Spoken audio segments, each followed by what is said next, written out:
Newton, Qazim Ulleti ishte prefekti i Tiranës, pra mund ta quajmë figura kryesore e qeverisjes së kryeqytetit. Ama ai u largua nga Shqipëria, duke braktisur, jo në një farë mënyre, po duke braktisur edhe gruan edhe djalin. Edhe kjo është ndoshta edhe keqardhja, pengu, reshiti është rritur, duke pasur parasysh edhe çfarë ndodhi me familjen, si u goditën.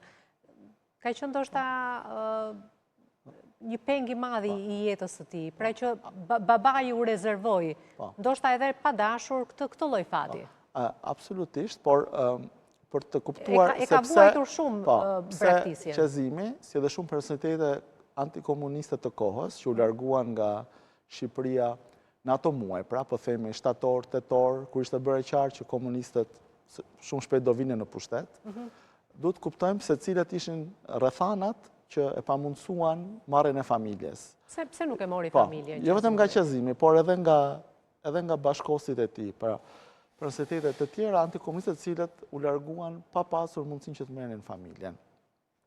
Pra, po të fillojmë në rend kronologjik, Qazimi nuk është se ishte hera parë që jetonte larg familjes. Për shkak të angazhimit të tij politik, por edhe qytetar, ai kishte qenë emigracion politik që pas dështimit të revolucionit të qershorit, pasi ishte mbështetës i qeverisë së Fanoli dhe ideve noliste.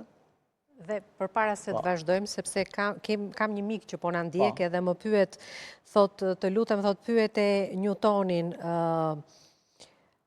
a ka qenë Qazim Ulleti dëshmitar në atentatin që i bën Zogut për hesap të Italisë dhe i vran 2 truproja? Me qenë se ndoshta jende studiusit e mirë. Nuk ka qenë dëshmitar, ka qenë pjesëmarrës në atentat. Po, ka qenë pjesëmarrës, do vi edhe tek ai moment. Pas largimit